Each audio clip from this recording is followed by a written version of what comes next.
Paz do Senhor, irmãos e irmãs. Vamos aí começar mais uma aula, da Escola Bíblica nesse tema que é o Espírito Santo. Hoje, especificamente, vamos falar da ação regeneradora do Espírito Santo. Eu quero avisar desde já, se você tiver alguma dúvida até o final dessa aula, anota aí que nós vamos ter o próximo fórum, o fórum onde você pode perguntar alguma coisa, tirar uma dúvida, como tivemos no último. Temos um link também onde você pode enviar suas perguntas. Isso é muito importante para que você saia de uma forma esclarecida, amém? Então anote aí qualquer coisa. Vamos seguir então na aula. Os textos bíblicos, eu não vou ler todos porque não dá tempo, são muitos textos e alguns textos longos, mas eu deixei todos os textos, todas as referências, todos os embasamentos bíblicos aqui anotado de vermelho. Então qualquer coisa você para a aula, abrir aí, marcar, amém? Então não vou ler todos. Bom, primeiro a gente tem que partir do ponto, já sabemos, já foi falado em algumas aulas também, você precisa entender essa questão da Trindade. Nós sabemos que não existe uma hierarquia entre elas e que Pai, Filho e Espírito Santo são de uma mesma natureza divina, uma mesma natureza de santidade, uma mesma natureza de perfeição. Então não existe, hierarquia como a gente pensa, não, primeiro vem o Pai, depois vem o Filho, depois vem o Espírito Santo. Não, são três em um. Então, entendido isso, a gente já pode seguir. E na teologia, o nome que se dá a esse estudo da Trindade, da mesma natureza divina do Pai, do Filho e do Espírito Santo, é pericorese, tá? Só para uma informação. Esse é o estudo da Trindade, onde você vai entender que os três têm a mesma natureza divina. Às vezes é difícil a gente imaginar essa Trindade. Não vou entrar nesse assunto, mas é só uma informação para você entender. Porque você precisa entender para que a gente possa realmente falar do Espírito Santo, amém? Bom, então para a gente esclarecer esse tema, vamos pegar a palavra regeneradora e entender o significado dela. Qual é o significado dessa palavra? Regenerar quer dizer gerar ou fazer de novo, ou dar nova vida, ou também vivificar, amém? Então você vai ver que em João 3:1, Jesus fala com Nicodemos, e 2 Coríntios, eu vou ler aqui, 2 Coríntios 5:17, diz assim: e assim, se alguém está em Cristo, é nova criatura, as coisas antigas já passaram e eis que fizeram novas. Ou seja, uma regeneração, dar nova vida, vivificar, gerar, fazer de novo. Então aqui 2 Coríntios fala que se você é uma nova criatura, as coisas velhas já passaram e algo se fez novo, algo novo está começando em você. Você foi regenerado. Quando você aceita Jesus e realmente, não só com as mãos levantadas, mas com o coração, e entra nesse caminho, nesse cristianismo, você é regenerado. O Espírito Santo vem, começa a habitar em você e vai regenerando. As coisas velhas ele vai tirando e vai colocando coisas novas, coisas do Espírito, coisas eternas dentro de você, coisas que visam a eternidade e coisas que visam o reino. Então, só para embasar essa definição nossa. Então, quando Jesus vem, ele começa a regenerar. O Espírito Santo faz um trabalho de regeneração, de fazer algo novo, sabe? Você precisa entender esse novo nascimento que Jesus te dá, Ele faz você nascer de novo, assim como ele conversou com Nicodemos. Olha, é necessário que você nasça de novo. E como Nicodemos pergunta, como que eu nasço de novo? Tem que voltar na barriga da minha mãe? Não é assim, mas é pelo Espírito. Você tem que nascer pelo Espírito de novo. E aí a gente vai ter que ver lá em Adão, vamos ter que voltar lá em Gênesis, A base aqui é muito Gênesis, você vai ver que tem vários versículos de Gênesis. Quando Adão cai, você precisa entender essa parte. Quando Adão cai, ele peca ao Senhor, tudo muda dali. Tudo que você for ler na Bíblia, ela vai apontar para os 4 evangelhos, mas você precisa ter um entendimento, uma leitura muito boa de Gênesis e Apocalipse também, porque tudo vai apontar para esses 2 livros também. Tudo tem alguma coisa a ver com o começo, com a queda de Adão, a queda da humanidade, Quando eu falar de Adão, estou falando de humanidade também. Aqui aconteceu muita coisa, quando Adão vai lá e desobedece ao Senhor. E Apocalipse também, que é a volta do Senhor, que tudo vai ser regenerado, tudo vai ser regenerado. Então você precisa entender essa questão. Bom, quando Adão vai lá e peca, muitas coisas acontecem. Inclusive, você vai ver em Gênesis 3:9 que ele se afasta da presença do Senhor, Abre lá a sua Bíblia em casa, Gênesis capítulo 3, versículo 9. Diz assim: E chamou o Senhor Deus ao homem e lhe perguntou: Onde estás? Ele respondeu: Ouvi a tua voz no jardim, e porque estava nu, tive medo e me escondi. Perguntou-lhe Deus: Quem fez saber que estava nu? Comeste da árvore de que te ordenei que não comestes? Ou seja, a partir do momento que o pecado entra na humanidade, Adão já foge da presença de Deus. E é engraçado que Deus perguntou onde você estava, não o que você fez, mas aqui se trata de localidade, de proximidade. Adão, ele não entendeu muito o que Jesus quis dizer, que Deus quis dizer, mas a pergunta de Deus para Adão foi de propósito. Ele não perguntou o que você fez, mas ele perguntou aonde você está.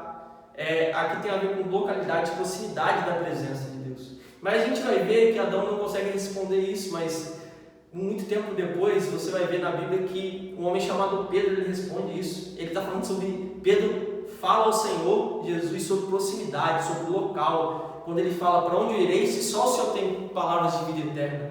Não tem mais para onde ir, não tem lugar nenhum para eu ir, se só o Senhor a palavra de vida eterna, se só na sua presença a vida.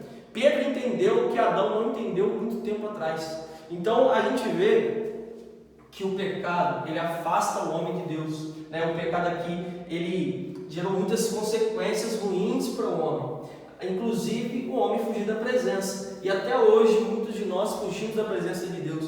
Antes de você se converter e eu me converter, nós fugimos da presença de Deus até que um momento nos rendemos a essa presença e Ele nos pegou de fato. Só que aqui vem Jesus, Deus manda seu Filho para Ele regenerar tudo. Ele faz de novo, Ele dá uma nova vida, um novo sentido. E aí, quando Adão é expulso do Éden, o pecado entra, Jesus vem, regenera, faz algo novo. Agora você tem acesso ao Pai através de Jesus. É um processo, olha como é que se liga. Agora, parece que a gente está voltando, não mais ao Éden, mas agora a Nova Jerusalém, sabe? Quando o homem cai, tudo troca. O natural, ele passa a ser sobrenatural.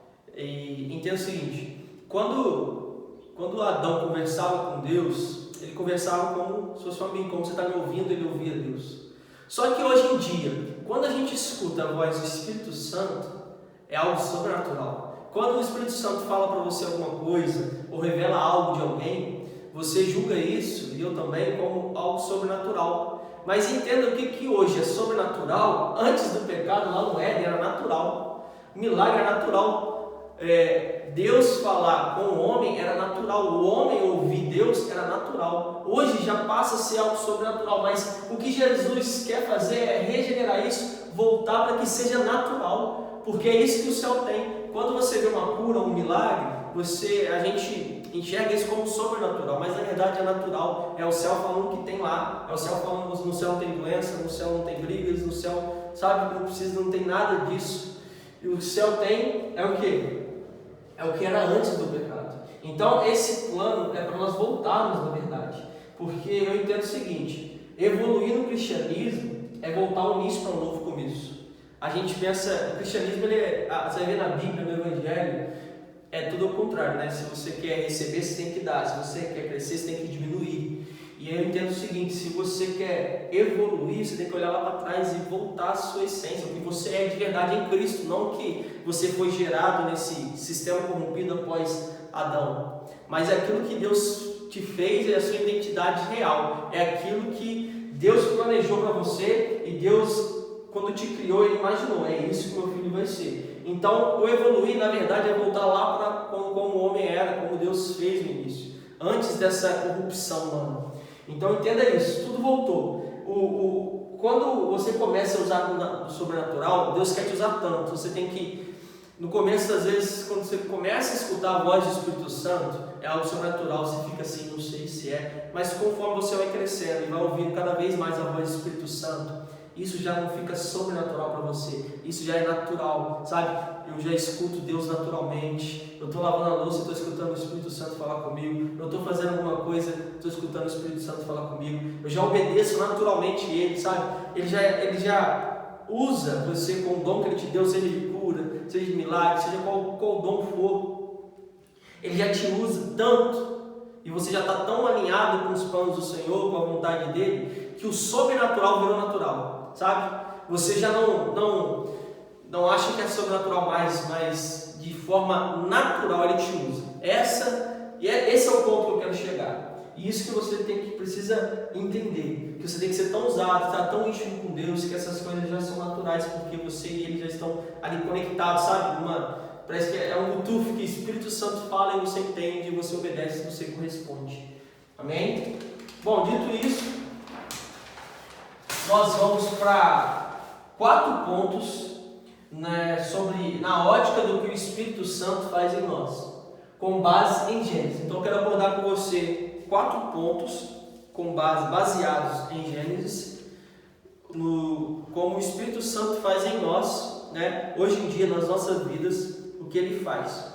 Bom, o primeiro ponto é trazer a luz. Você vai ver que em Gênesis 1, 2 e 3, ele vai falar disso, trazer a luz, né? Deus cria a luz, que haja luz e houve luz. Então ele, assim como lá em Gênesis, ele faz isso na nossa vida.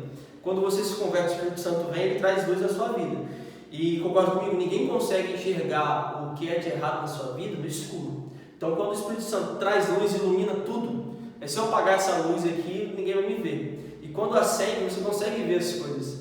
E é assim, às vezes você, antes de se converter, você achava certas coisas que não tinham nada a ver, certas coisas para você era certo, né? Certas coisas não eram irrelevantes, mas quando o Espírito Santo entra e traz luz, as coisas mudam.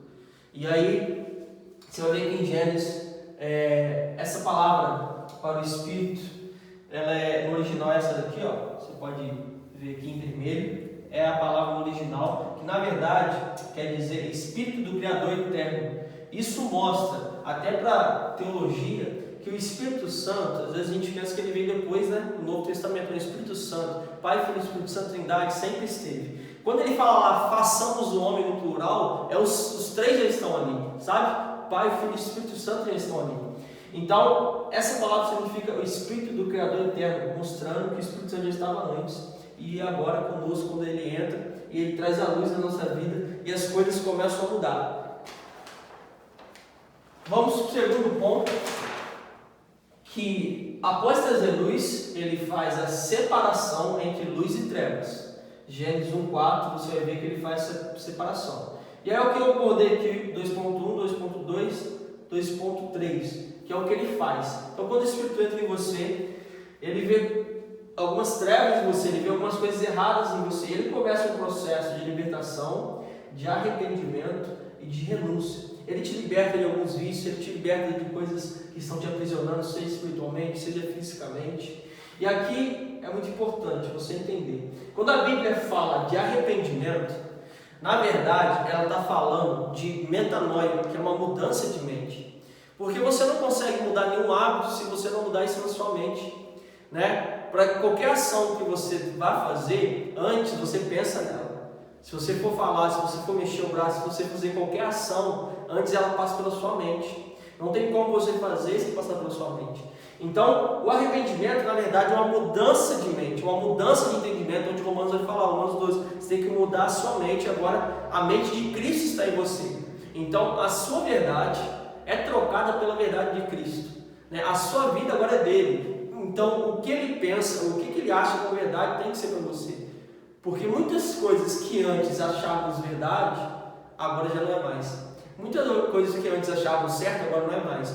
Então o arrependimento, ele é aqui, ó, para você mudar, parar de fazer algo, se arrepender realmente de coração. Eu não estou falando de remorso, mas estou falando de arrependimento. Para você parar de fazer algo, você precisa primeiro entender e ver qual que é a verdade que a palavra fala, qual que é a verdade que a palavra traz, que a Bíblia te fala. Amém? E depois a renúncia. Eu entendo o seguinte, a renúncia é algo muito importante. A gente vai ver que na Bíblia todo homem de Deus, ele teve uma renúncia. Não existe nenhum homem de Deus, nenhuma mulher de Deus que não teve nenhuma renúncia na sua vida. E a gente vai ver na Bíblia que teve grandes renúncias na vida deles. É assim como na minha e na sua. Eu vejo o seguinte, se você tem muito tempo de convertido e ainda não tem nenhuma, ou quase nenhuma, mudança, renúncia, eu acho que a gente tem que começar a duvidar da nossa conversão. Por que eu te falo isso? Não para te colocar medo, claro que não, mas para você olhar, fazer uma autoanálise, uma autocrítica de que, se o Evangelho é mudança, se o Evangelho é renúncia, é libertação, arrependimento, metanoia e renúncia, e eu estou olhando para a minha vida e ainda não mudei nada, o que isso significa? Será que eu me converti realmente? Será que eu sou nova criatura e as coisas velhas já passaram? Então, olha para você, se não teve grandes renúncias, começa a duvidar e começa a trabalhar para que tenha. Porque com certeza ninguém estava perfeito, ninguém estava bom ao ponto do Espírito Santo não mudar nada. Então fique atento a isso, nesse processo de separação entre as trevas e a luz. Amém? Bom, o ponto 3 é organizar. Quando o Espírito Santo vem, então ele começa a organizar a sua vida, colocar as coisas no lugar. Eu vejo isso como maturidade cristã, esse assunto. E é muito importante. Maturidade cristã vai dividir os meninos dos homens, as meninas das mulheres, sabe? A criança na fé, do homem na fé. Esse assunto vai dividir aquele que ainda ingere leite espiritual, onde Paulo fala, e daqueles que podem já começar a se alimentar de um alimento, a se alimentar de uma comida sólida. Aqui que está o negócio, aqui que está a divisão. E ele aqui, a gente pensa, a gente tem um entendimento errado. O embasamento aqui é Gênesis e 2 Samuel, vocês podem abrir aí. Nós temos um entendimento que é o seguinte: o Espírito Santo vem em nossa vida, a gente se converte, e o Espírito Santo, ele só muda coisas espirituais, ele só serve para coisas espirituais. A gente pensa assim, não, o Espírito Santo ele é para me dar dom, é para me ensinar a ler Bíblia, é para me ensinar a orar, só isso, para me ensinar a louvar aqui na igreja, e a gente pensa que acabou. Mas a maturidade cristã, quando o Espírito começa a organizar, é realmente todas as áreas da sua vida. Ele não quer entrar na sua área espiritual, até porque todas as suas áreas devem ser espiritual. A sua área financeira deve ser uma área espiritual na sua vida. Então, quando o Espírito Santo vem, ele começa a organizar algumas coisas na sua vida, ele vai entrar no seu relacionamento, ele vai entrar nas suas finanças, ele vai entrar na área intelectual, ele vai entrar na área profissional, ele vai entrar inclusive nas áreas ministeriais, na área do reino. Então, você tem que levar tudo isso ao Espírito Santo, porque muitos de nós, às vezes, deixamos que o Espírito Santo mexa em algumas coisas e outras nós guardamos. Não, no trabalho aqui não. Não, no trabalho não cabe o Espírito Santo, porque é um trabalho totalmente, contra o que a Bíblia diz. Então, você tem que colocar e deixar o Espírito Santo mexer em todas as áreas da sua vida. As minhas finanças, beleza, como eu vou lá com as minhas finanças? Aí entra a questão da generosidade. Você tem que ser alguém generoso. Não só de dízimo, mas o dízimo é claro, é princípio. Eu acho que eu nem preciso falar isso mais.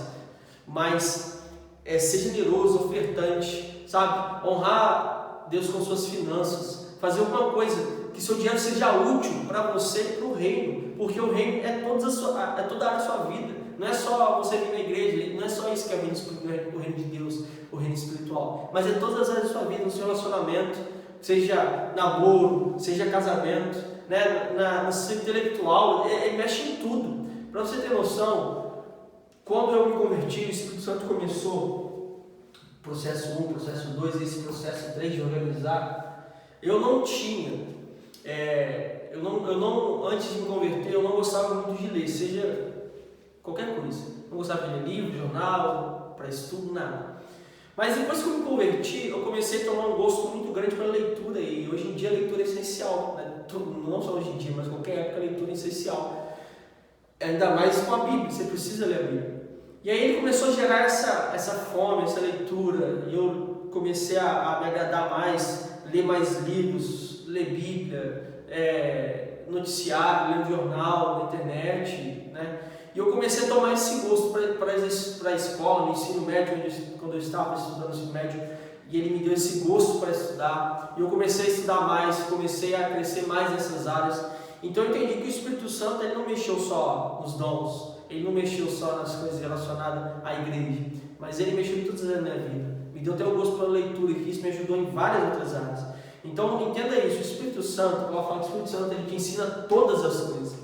Todas as coisas. Você está com dificuldade de alguma coisa, você fala, Espírito Santo me ajude, me ensine. Como eu faço isso, como eu faço aquilo. Não estou conseguindo estudar isso, como eu entendo, Eu preciso tomar uma decisão, como eu tomo essa decisão. Então, entenda que são todas as áreas que o Espírito Santo quer mover, ele quer te usar, não só em uma, mas deixa ele entrar em tudo, porque ele vai governar a sua vida e fazer grandes coisas. Amém? Bom, O ponto 4, ele começa a trazer algumas coisas à existência. Você vê que a base bíblica é Gênesis 1, de 11 ao 25, e ele começa a trazer à existência, assim como em nossas vidas, né? Eu quero falar aqui sobre o recurso do céu, algo que o Espírito Santo, que Deus, né, que a Trindade, envia do céu e ele traz à existência em nossas vidas. Por exemplo, milagre. Uma vez eu ouvi uma definição de milagre muito boa, que foi essa aqui, o milagre. Milagre é quando o céu enviando mantimentos para a terra. Eu achei sensacional porque é isso mesmo, o milagre é o céu regenerando através daquilo que ele dá. O que é milagre? Cura, né? Qualquer coisa sobrenatural que a gente julga, que eu já falei no começo. Então é o céu mandando e mostrando para a terra como é lá. Exemplo, quando acontece uma cura física, vamos colocar isso, o céu está mostrando para a terra como é lá. O céu está mostrando para a terra como é lá e como deve ser aqui, sabe? Porque você já tem que viver o céu na terra. Então ele está falando, olha, no céu não tem enfermidade, no céu não tem câncer, no céu não tem nenhuma doença. Então quando ele via o milagre, quando ele via a cura, ele está mostrando para a terra como é lá, como você vai passar na eternidade, entende? Isso tem que ficar cravado no seu coração. Você entender como que lá é bom e que esse processo, sabe? Quando acontece cada milagre, Deus regenerando a terra, mostrando como deve ser a criação, como ele fez lá no início, sem ter que o homem tenha pecado. E aí ele vai fazer, esse plano de Deus é voltar para a Nova Jerusalém. Então é uma resposta.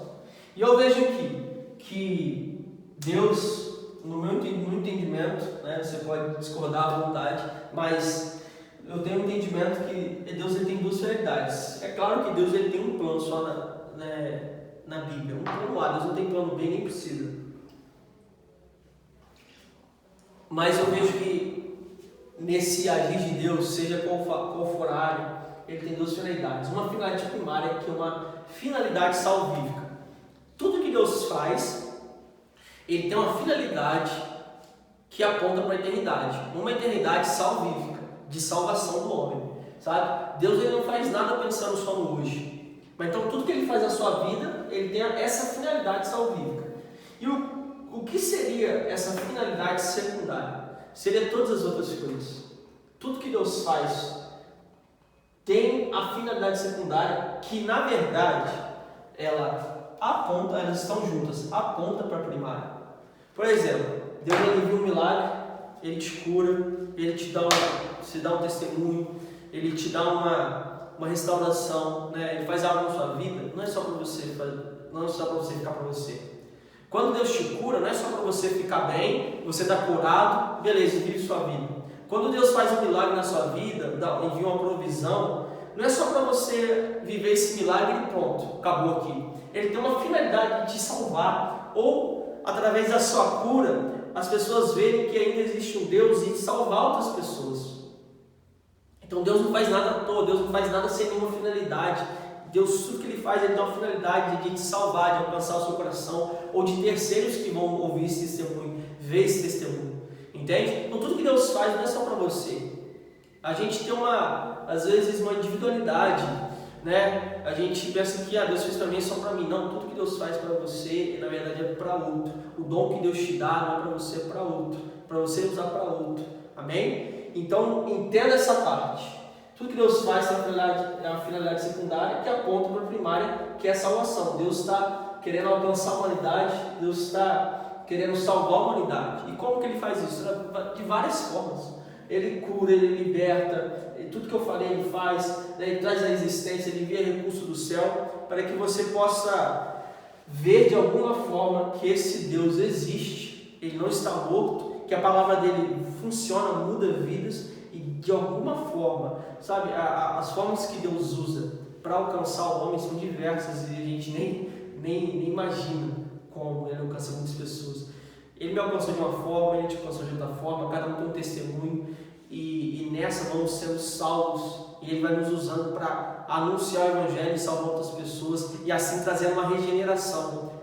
Imagina que o mundo é um sistema, né? E depois foi corrompido lá em Adão e entrou um vírus nesse mundo. Só que agora o plano de Deus, de Jesus, quando ele veio, é excluir tudo isso e fazer um novo programa, colocar um novo programa nesse sistema, né? Que aponta para a eternidade, que aponta para a presença dele, que aponta para um plano perfeito de Deus para alcançar a humanidade, que aponta para um plano de salvação. É isso que eu vejo, é isso que eu entendo quando a gente fala do assunto sobre regeneração. É ele trazer de novo, é ele fazer de novo. Entendo que o plano de Deus é perfeito, o plano de Deus não tem falhas, o plano de Deus ele nunca dá errado. Por mais que eu e você venhamos a vacilar, às vezes a cair, às vezes pisar na bola, ele nunca dá errado.